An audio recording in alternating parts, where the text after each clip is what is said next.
Good morning, students. Welcome you all to my second class of inductive logic. In my last class, in order to explain the basic features of induction, I have said that the conclusion of induction is not merely a concept. Induction always establishes an universal real proposition. Now, what is universal proposition? I have already said, but what is real proposition or universal real proposition, what it is? In order to understand the thing clearly, I have prepared a video for you. Just go through this. Universal proposition means, for example, all men are mortal, which is different from particular proposition means, for example, some men are mortal. In that case, in case of universal proposition, here the predicate mortal affirmed or denied the entire subject. All men are mortal. Predicate mortal is affirming the whole class. But in case of particular proposition, here predicate perfect is affirming some, not all. Some men are perfect. So here lies the difference between universal proposition and particular proposition. In case of universal proposition, predicate affirm or denied the whole subject, but in case of particular proposition, predicate affirm or denied partially, not the whole subject. Here lies the difference between universal proposition and particular proposition. Induction always establishes an universal proposition, not particular. Verbal proposition and real proposition. There is a difference between these two. What is verbal proposition? For example, all men are rational. And another is all men are mortal.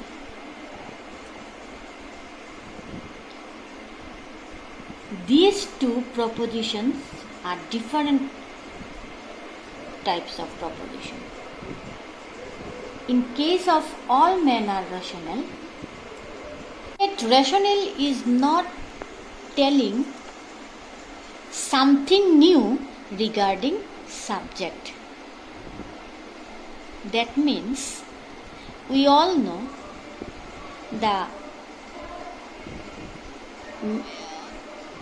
man's quality means animality plus rationality. So, all men are rational. Here, the quality rationality is already there. So, predicate is not telling something new regarding subject. This type of proposition is verbal proposition. Means, in case of verbal propositions, in case of verbal proposition, predicate does not provide any new information regarding subject. But in real proposition, here you see, all men are mortal. Predicate mortal is giving some new information regarding subject man. We all know animality and rationality are the qualities of man, but mortality is not there. It is something different which we are getting after doing the induction. So all men are mortal Here predicate is providing us some new information regarding subject man. So this is a real proposition. So the basic difference between verbal proposition and real proposition is that in case of verbal proposition, predicate does not provide any new information regarding subject, but in case of real proposition, predicate gives us new information regarding subject. So scientific induction establishes always an universal real proposition.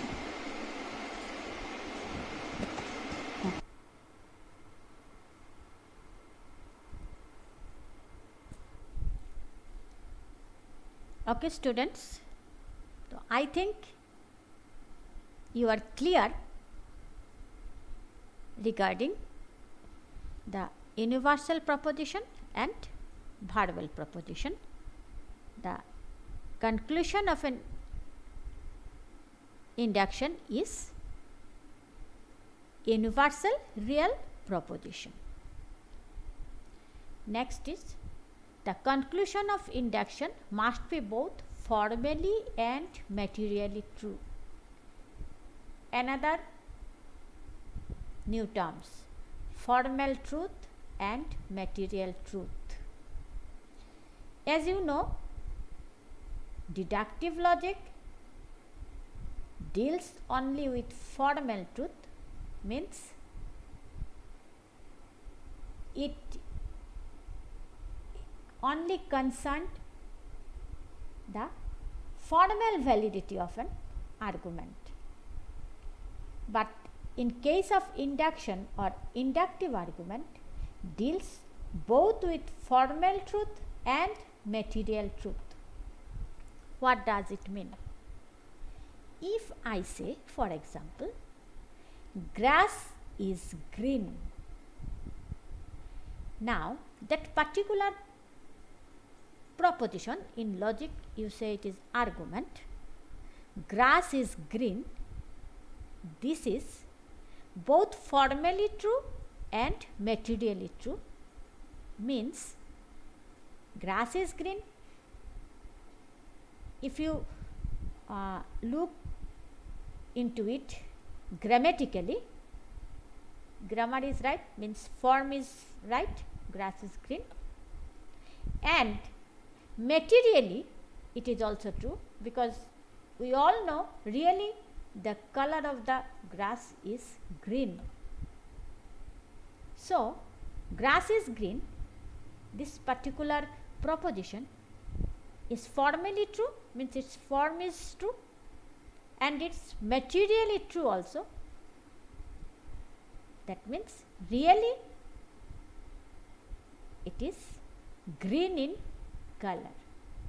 Sugar tastes sweet. This proposition is also formally true and materially true. Formally true means grammatically the proposition is correct, and materially speaking, really sugar tastes sweet. So formal truth and material truth are two types of truth. One deals with the form only, which deductive logic is doing, because in case of deductive logic we are concerned only with formal truth. In case of inductive logic or in case of induction, both formal truth and material truth is necessary. So the conclusion of induction must be both formally true as well as materially true, because in induction or in inductive argument both formal truth and material truth is necessary.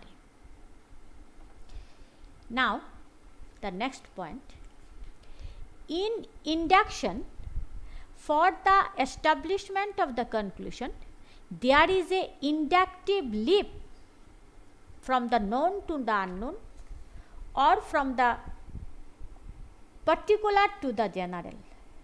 The inductive leap is the main characteristics of induction. Now the question is, what is inductive leap? And this, mind it, this inductive leap is the very essence of induction. What does it mean? In case of induction, what we are doing? We are passing from particular to general. For example, we are telling Ram is mortal, Sham is mortal, Jadu is mortal, X is mortal, Y is mortal, etc., etc. Therefore, all men are mortal. That means, after perceiving some cases, we are jumping to all. In that case, when you are jumping from some to all, in case of induction, we have to leave certain space, because in logic, you know, all men are mortal means it includes all, but it is not possible for us to perceive all the cases. So, after perceiving some cases, we leave some space. Think that in that space all will be included, and we make a conclusion, all men are mortal. This space which we are leaving in order to make an induction is known as inductive leap, and logician says that it is the very essence of induction, because induction is like that in case of induction we pass from something known to something unknown. After perceiving some cases, we make a conclusion of all. So, inductive leap is the very essence of induction. Last one is, the conclusion of induction is inferential in nature. Definitely. Inferential means by inference we are getting all men are mortal, we don't know, but we are getting this conclusion, all men are mortal, after inferring some, that is Ram is mortal, Sham is mortal, X, Y, Z is mortal. From this we are inferring with the help of induction that all men are mortal. So, the conclusion of induction is inferential in nature. After inference, we are getting the conclusion.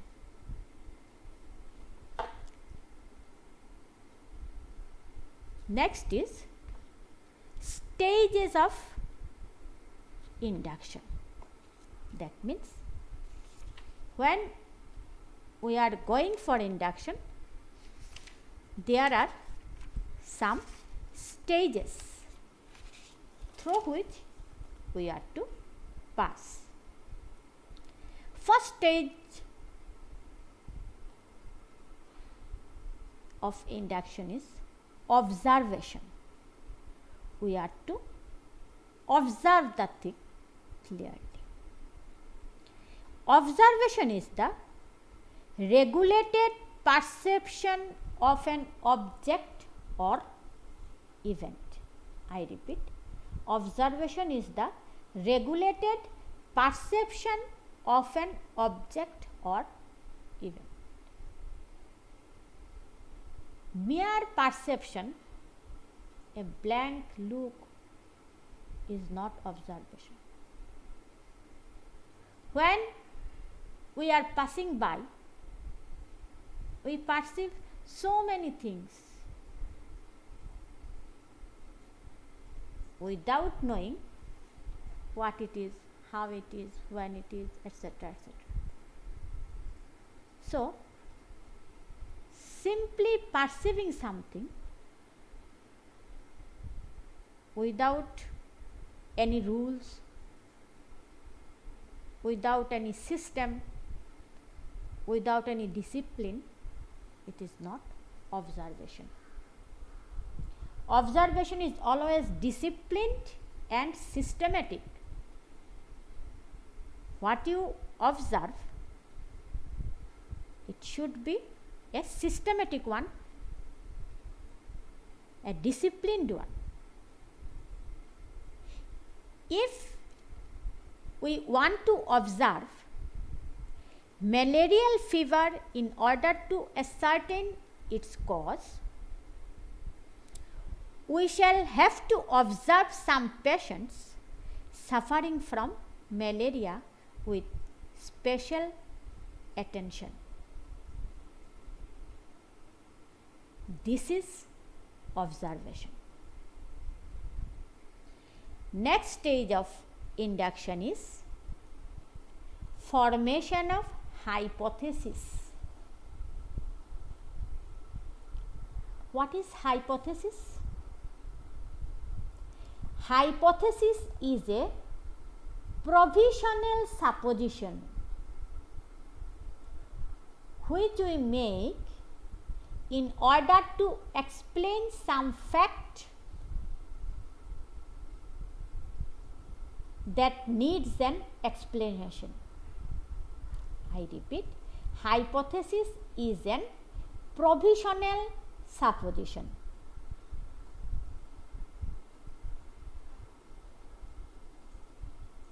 That means when you want to know the cause of something, suppose something has happened, you have lost your watch. Now you want to know who has done this. What you will do? You do not know the person exactly. Then you make some hypothesis, some provisional supposition. Who have stolen my watch? Maybe X, maybe Y, maybe Z. This is hypothesis. And after going for provisional supposition with full proof, you make it clear that, oh, X has stolen my watch. So, when you want to know the cause of something which is unknown to you, you first make some hypothesis, and after that you make it clear that out of this is the reason. So, formation of hypothesis is the most important stage of induction. In order to discover the cause of malarial fever, you must first make a hypothesis that perhaps mosquito bite is the cause of a malarial fever. Perhaps. And after examining, you make it sure that yes, mosquito bite, Anopheles mosquitoes are the cause of malarial fever. Okay. Next is generalization. What is generalization? Generalization is the process of arriving at an universal proposition on the basis of observation of particular instances. I repeat, generalization is the process of arriving at an universal proposition on the basis of observation of particular instances. That means, in induction, you are making the conclusion that all men are mortal. How? Process is, after perceiving some cases, Ram, Sham, Jadu, Madhu, you are generalizing the total thing and make a conclusion that all men are mortal. This is generalization. So, generalization is the process where, in order to establish an universal proposition on the basis of observation of particular instances, you make a universal real proposition. Next is verification.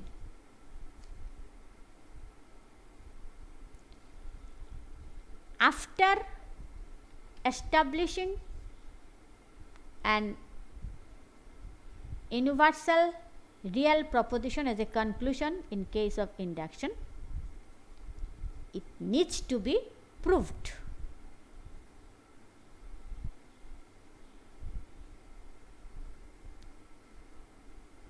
It needs to be proved whether the universal conclusion is true or not.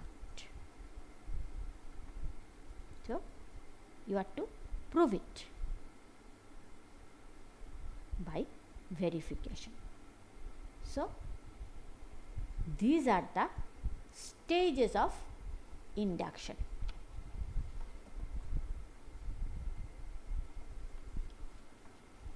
Next is problem of induction. What does it mean?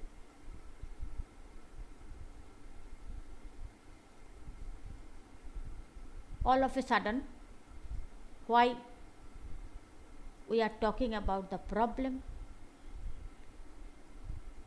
What problem lies in case of induction? The problem of induction mainly concerned with how to establish material truth of universal real proposition. How to establish material truth of universal real proposition is the main problem of induction. I have said before, the induction deals with both formal truth and material truth. Material truth means in reality what you say, in reality you have to prove it. For example, if I say the color of grass is pink, my proposition is formally true because there is no proposition is grammatically correct one, there is no mistake. But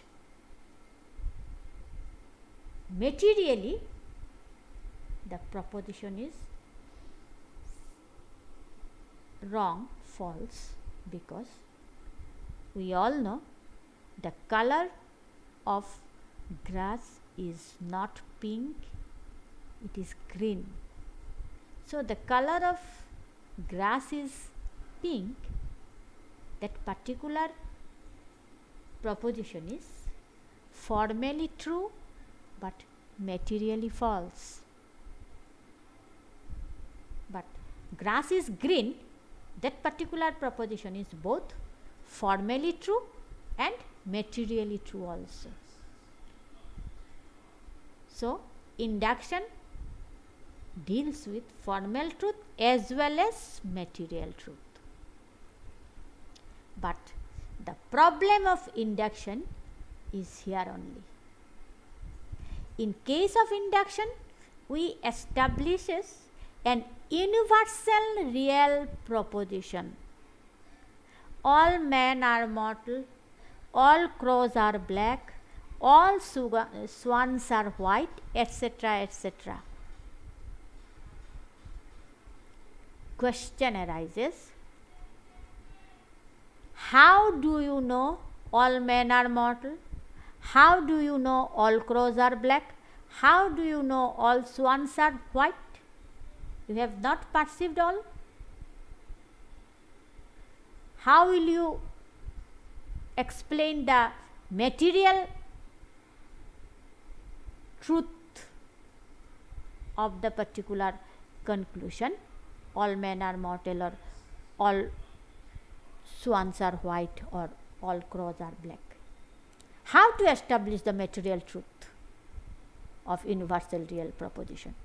So this is the main problem of induction, and induction establishes an universal proposition as well as real. Question is, how to establish this universal real proposition materially true?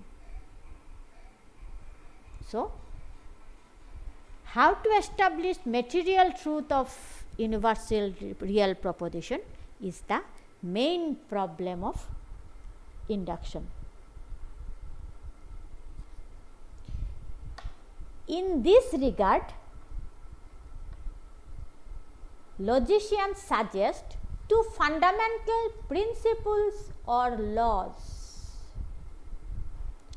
In my next class, I will go through this. For today, goodbye students.